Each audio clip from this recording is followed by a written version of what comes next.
Salut à tous, aujourd'hui dans cette vidéo on va parler d'un événement qui a secoué les marchés financiers. Évidemment, c'est la réunion de la Fed du 18 décembre dernier, et donc dans cette vidéo on va décoder un petit peu ce qui s'est passé. Alors dans un premier temps déjà on va regarder ce qu'a annoncé la Fed et donc Jérôme Powell. On va regarder évidemment l'impact sur les différents indices boursiers, évidemment pourquoi ces réactions, et à la fin de la vidéo je te dirai quelles sont les différentes stratégies à adopter en tant qu'investisseur. D'ailleurs tu peux en profiter aussi pour mettre un petit like à la vidéo, ça permet de soutenir la chaîne et je te remercie grandement. Alors maintenant on regarde ce qu'a annoncé la Fed mercredi. Ils ont annoncé, évidemment c'était prévu, une autre baisse pour la troisième fois en autant de réunions d'ailleurs, une baisse des taux d'intérêt, mais a laissé entendre d'ailleurs que le rythme de son assouplissement monétaire allait désormais ralentir en raison notamment d'un taux de chômage relativement stable et aussi d'un recul moins important de l'inflation. C'est ce qu'a souligné notamment Jérôme Powell. Alors si on regarde évidemment en plus précisément, la Fed a baissé ses taux d'intérêt de 25 points, donc 0,25%, et ça les ramène dans une fourchette comprise entre 4,25 et 4,5%. Alors l'objectif c'était surtout de soutenir l'économie face à des signes de ralentissement, tout en maîtrisant bien évidemment l'inflation qui est assez persistante. On est autour des 2,7% aujourd'hui aux États-Unis, bien que la croissance prévue notamment pour 2025 soit estimée à 2,1%, et donc la prudence aujourd'hui reste en raison des incertitudes macroéconomiques notamment. Donc ils ont revu un petit peu notamment leurs prévisions de croissance pour l'année prochaine, et donc cette décision reflète une double préoccupation: maintenir la confiance des marchés tout en évitant une surchauffe économique. Alors si on regarde d'un aspect plutôt historique, c'est la troisième réduction de taux en un an, et c'est un fait marquant quand même qui témoigne des incertitudes actuelles. Donc maintenant si on regarde ce qu'a dit Powell notamment dans son interview, il a souligné en examinant l'ampleur et le calendrier des ajustements supplémentaires de la fourchette cible, et donc le comité évaluera soigneusement les données entrantes, l'évolution des perspectives et l'équilibre des risques.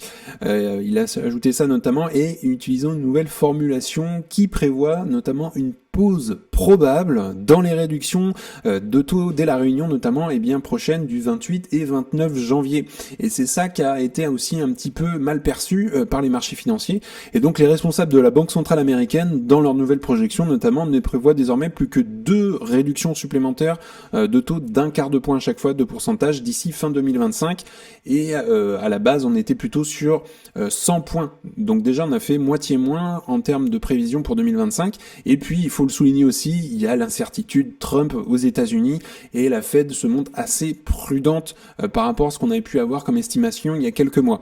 Alors si on regarde justement les nouvelles prévisions économiques de la Fed, notamment c'est celle de 2024, donc décembre 2024, on voit que en termes d'inflation, la médiane donc qui prévoit un 2,8 pour 2024, un 2,5 en retour d'inflation en 2025, 2,2 en 2026 et un retour à 2%, ce qui est l'objectif de la Fed et de la BCE pour 2027.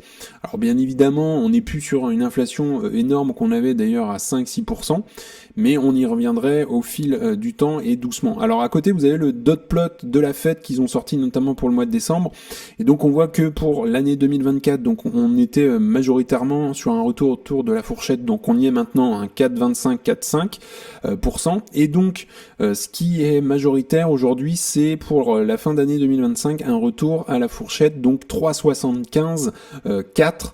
Et donc voilà, ce qui suggère du coup une baisse de 50 points encore en 2025. Et donc après pour les années suivantes, voilà, on le voit, c'est quand même très très partagé encore aujourd'hui entre les membres du comité. Et puis pour 2027 c'est pareil, mais on devrait retourner peut-être autour au moins des taux autour de 3% pour 2027 au plus tard. Maintenant si on regarde évidemment quels sont les impacts sur les marchés suite à l'annonce de Jérôme Powell le 18 décembre, on a eu notamment un S&P 500 qui a chuté quand même de 2%, un Nasdaq de 3% et le Dow Jones de 1,5%. Faut le dire quand même, ça a fortement saigné en bourse lorsqu'on a eu la baisse des taux d'intérêt, et donc notamment les secteurs technologiques ont été le plus impactés, notamment en raison de leur sensibilité aux taux d'intérêt élevés forcément, et puis les investisseurs se sont aussi tournés vers des actifs plutôt défensifs. Il y a l'or, il y a les obligations, ça augmente aussi la volatilité aussi en ce moment sur les marchés. Et puis on est en fin d'année, hein, il y a beaucoup de mouvements aussi, faut pas l'oublier. Et donc un recul similaire a été observé notamment dans les bourses européennes. Ça signale aussi bien une réaction quand même mondiale, c'est un impact mondial quand même cette baisse des taux d'intérêt. Donc si on regardait bien déjà les taux d'intérêt aux États-Unis, donc on voit qu'on était sur un plafond à 5,5 cet été, et donc on a eu une première baisse d'ailleurs le 18 septembre et qui a été assez importante, donc de 50 points on est tombé à 5%. Ensuite 25 points le 7 novembre on est tombé à 4,75 et donc dernière baisse de 2024 on est à 4,5.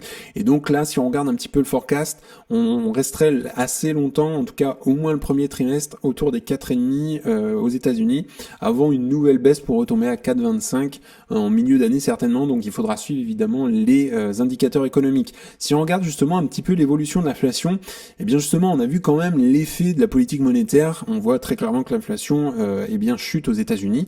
On a eu quand même un point bas en septembre, mais l'inflation repart et on est quand même à 2,7 aux dernières nouvelles en novembre 2024.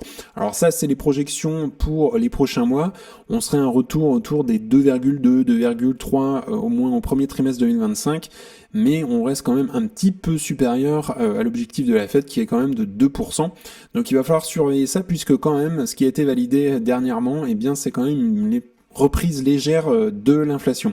Alors si on regarde les marchés maintenant, le S&P 500, bah oui, il a perdu, hein, quand même, il faut le signaler.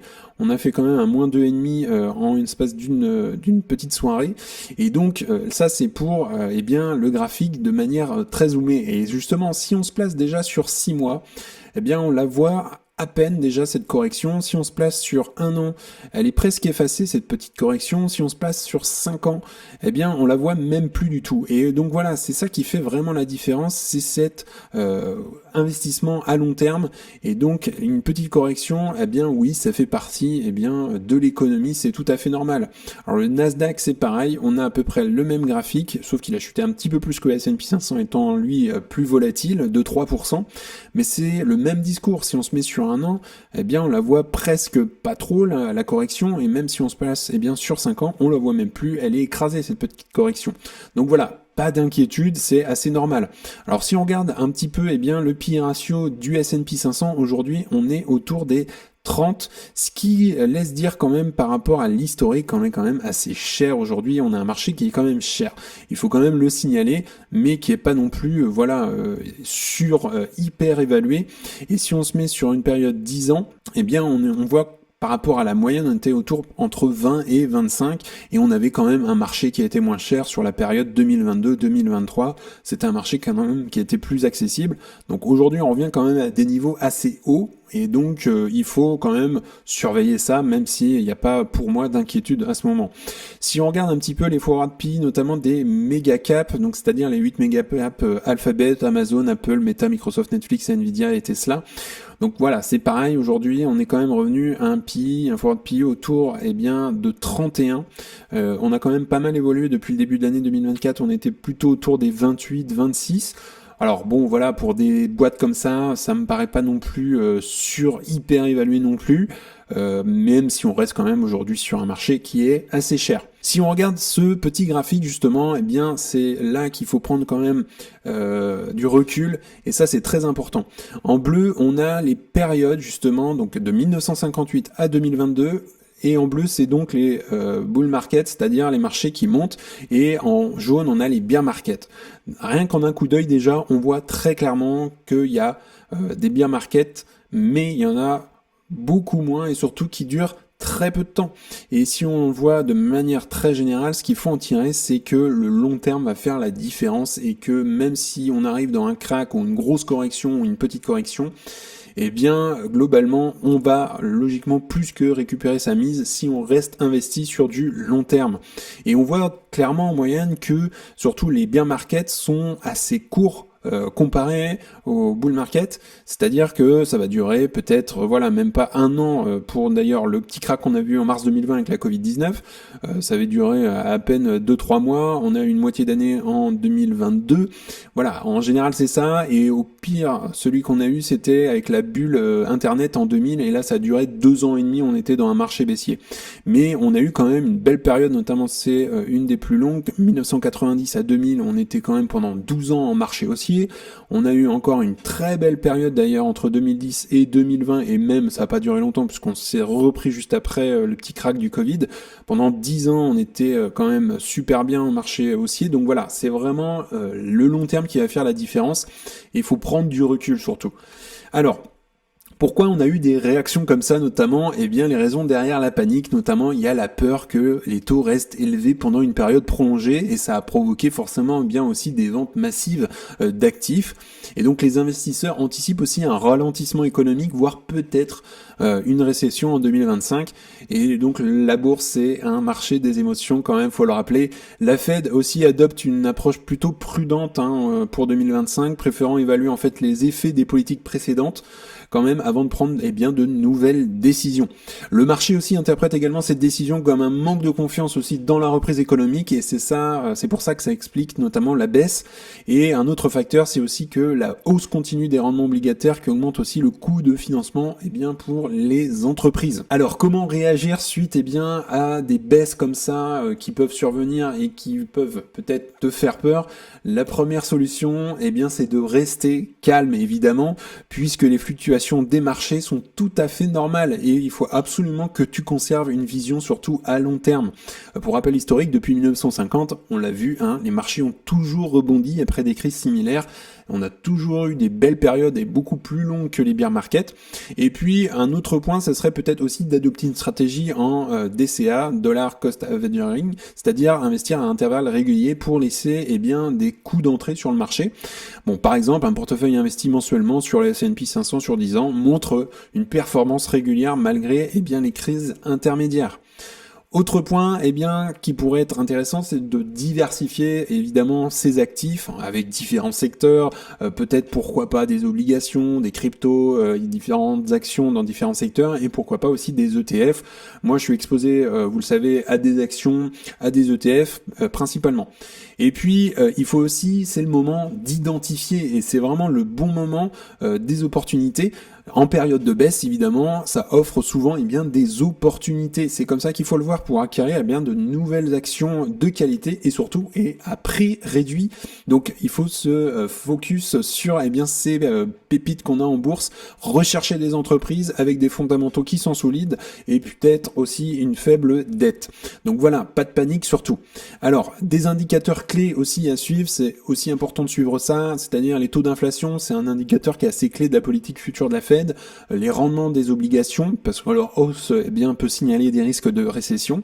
On a aussi les prochaines annonces de la Fed qu'il faudra suivre, baisse ou non d'ailleurs des taux d'intérêt, parce qu'on aura une pause qui est fort probable de ce que j'ai compris, notamment pour janvier. Et puis d'autres indicateurs aussi à considérer, le chômage, les données aussi sur la consommation, qui offrent aussi un aperçu de la santé économique d'un pays et aussi on va dire du monde de manière générale. Donc ça c'est quelques indicateurs clés que tu peux suivre notamment pour t'informer. Alors conclusion, la réunion de la Fed du 18 décembre 2024 a suscité évidemment des remous sur le marché, mais ces événements doivent être surtout considérés comme des opportunités, c'est comme ça que tu dois le ressentir. Il faut absolument garder son sang-froid, oui ça fait mal un peu sur le portefeuille, mais il faut investir de manière régulière, maintenir aussi une vision à long terme, c'est ce que je prône sur cette chaîne.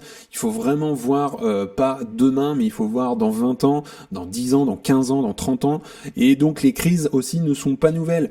Elles testent évidemment notre discipline, mais elles récompensent surtout ceux qui restent investis. Et ça sera un peu la conclusion de cette vidéo. Alors également, si tu souhaites accéder à You Can Invest App, c'est le premier lien qui est dans la description. Et si tu souhaites nous rejoindre, tu auras accès dans ton espace membre à ma watchlist avec les objectifs de prix, également au best stocks, c'est-à-dire les meilleures actions à détenir dans ton portefeuille. Également, tu auras accès à un fichier de discounted cash flow pour estimer le juste prix à payer.